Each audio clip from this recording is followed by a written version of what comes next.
வணக்கம் friends, welcome to Shalini's cuisine. நம்ம சேனலை நீங்கள் ஃபஸ்ட் டைம் பார்க்குறீங்கன்னா சப்ஸ்கிரைப் பண்ணிக்கோங்க. பக்கத்தில் இருக்க பெல் பட்டனை கிளிக் பண்ணிவிட்டு ஆல் கொடுத்துக்கோங்க. அப்போ தான் நான் போடுற எல்லா வீடியோஸுமே உங்களுக்கு அப்டேட்டாக வரும். இன்றைக்கி நம்ம பார்க்க போகிற ரெசிபி நல்ல சுவையான காரசாரமான நெத்திலி கருவாடு தொக்கு. இந்த நெத்திலி கருவாடு தொக்கை நம்ம ஒரு வாரம் கூட ஃப்ரிட்ஜில் ஸ்டோர் பண்ணி வச்சுக்கலாம். சூடான சாதத்தில் இந்த நெத்திலி கருவாடு தொக்கு போட்டு பிசைஞ்சு சாப்பிட்டு பாருங்கள். டேஸ்ட் அவ்வளோ பிரமாதமாக இருக்கும். ஒரு கைப்பிடி சாதம் கூடவே சாப்பிடுவாங்க. ஏன்னா நம்ம இந்த தொக்கில் கருவாடெல்லாம் வறுத்து செஞ்சுருக்கனால டேஸ்ட் அவ்வளோ சூப்பராக இருக்கும். நீங்கள் சீ ஃபுட் லவ்வர்ஸாக இருந்தால் இதை கண்டிப்பாக ட்ரை பண்ணி பாருங்கள். இதோட இன்க்ரீடியன்ஸ்லாம் நான் டிஸ்கிரிப்ஷனில் கொடுத்துருக்கேன், செக் பண்ணி பார்த்துக்கோங்க. வாங்க இது எப்படி செய்யலான்னு பார்க்கலாம். இந்த தொக்கு செய்யறதுக்கு நான் 200 கிராம் நெத்திலி எடுத்திருக்கேன். நல்லா காஞ்ச நெத்திலியாக எடுத்துக்கோங்க. இப்போ இதை நம்ம க்ளீன் பண்ணிக்கலாம். இதில் இருக்க தலையை நம்ம பிச்சுட்டு கீழே இருக்க இந்த வால் பகுதியை லைட்டாக க்ளீன் பண்ணி விட்டுக்கலாம்.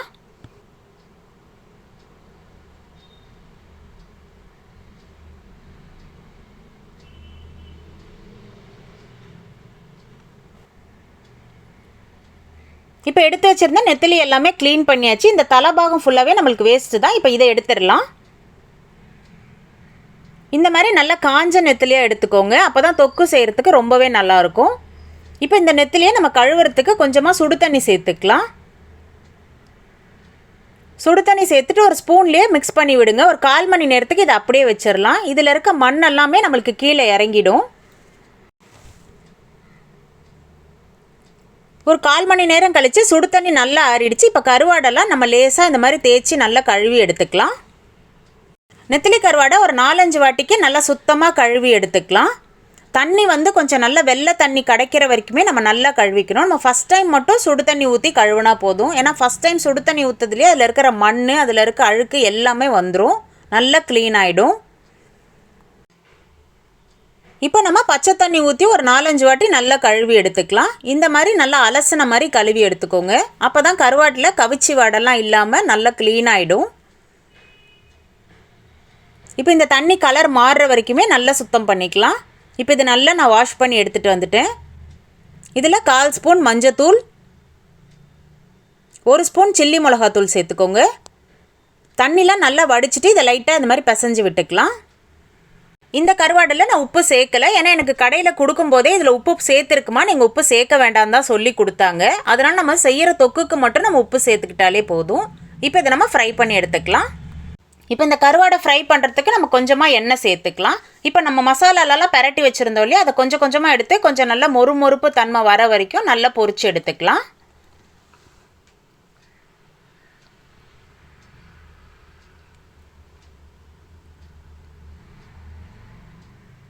இந்த அளவுக்கு ஃப்ரை பண்ணாலே போதும். இப்போ இதை நம்ம தனியாக எடுத்து வச்சுக்கலாம்.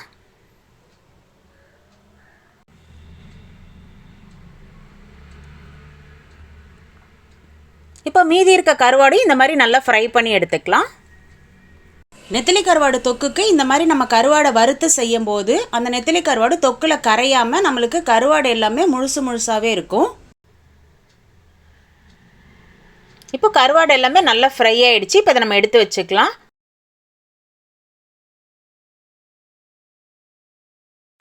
இப்போ இதே கடாயில் நம்ம இன்னும் 2 டேபிள் ஸ்பூன் எண்ணெய் சேர்த்துக்கலாம். நம்ம மொத்தமாக இந்த தொக்கு செய்யறதுக்கு 100 கிராம் எண்ணெய் சேர்த்துருக்கோம். தாளிப்புக்கு 1/2 ஸ்பூன் கடுகு, கொஞ்சமாக கருவேப்பிலை சேர்த்துக்கோங்க. இப்போ இதை நல்லா பொரிஞ்சோன்னா பொடியாக நறுக்குனா 3 வெங்காயம் சேர்த்துக்கலாம்.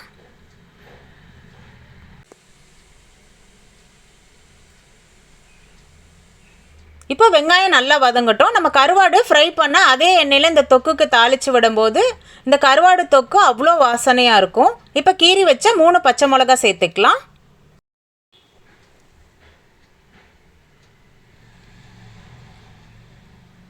பொடியாக நறுக்குன 2 பெரிய தக்காளி சேர்த்துக்கலாம். இப்போ வெங்காயம் தக்காளிலாம் நல்லா மசிகிற அளவுக்கு நல்லா வேகணும். 1/4 ஸ்பூன் மஞ்சத்தூள், ஒரு அரை உப்பு சேர்த்துக்கலாம். இப்போ கருவாடு தொக்கில் கருவாடுலேயே உப்பு இருக்கிறனால நம்ம தொக்குக்கு மட்டும் பார்த்து தான் உப்பு சேர்த்துக்கணும்.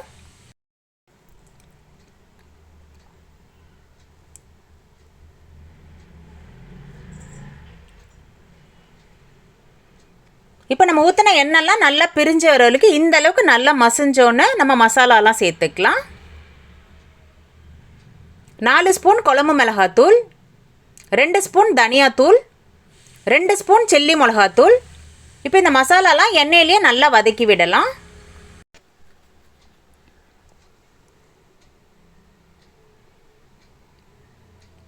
இப்போ மசாலா நல்லா வதங்கினோன்னா இந்த தொக்குக்கு தேவையான தண்ணி சேர்த்துக்கலாம். நான் 1.5 டம்ளர் தண்ணி சேர்த்துருக்கேன். இப்போ இது எல்லாமே நல்லா கலந்து விடலாம்.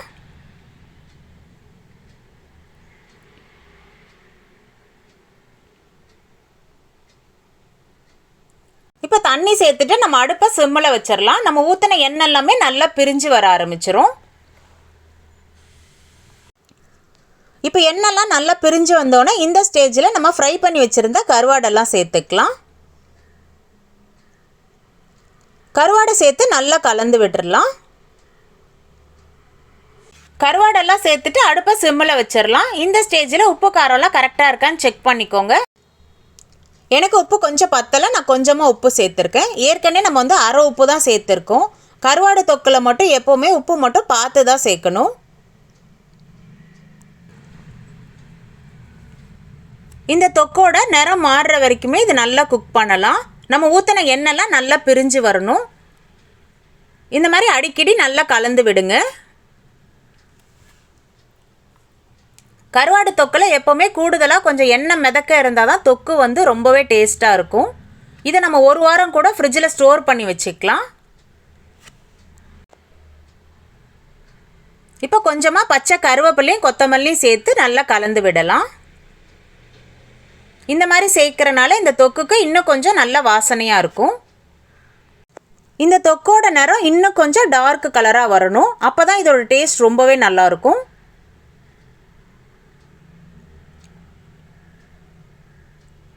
இப்போ நம்ம ஊற்றின எண்ணெய்லாம் நல்லா பிரிஞ்சு வர ஆரம்பிச்சிரும்.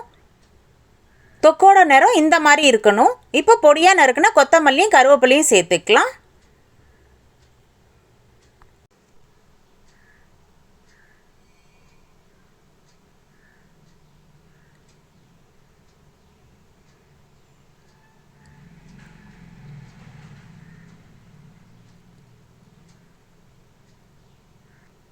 அவ்வளோதான், நல்லா சூப்பராக ரெடி ஆயிடுச்சு பாருங்கள். நல்ல கம கமன் வாசனையோட நெத்திலி கருவாடு தொக்கு.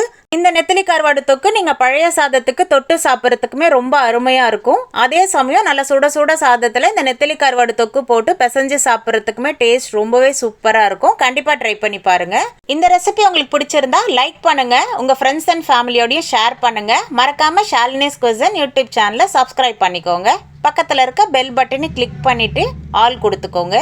அப்போ தான் நான் போடுற எல்லா வீடியோஸுமே உங்களுக்கு அப்டேட்டாக வரும். எப்படி இருந்துன்னு கமெண்ட்லேயும் சொல்லுங்கள். தேங்க்ஸ் ஃபார் வாட்சிங்.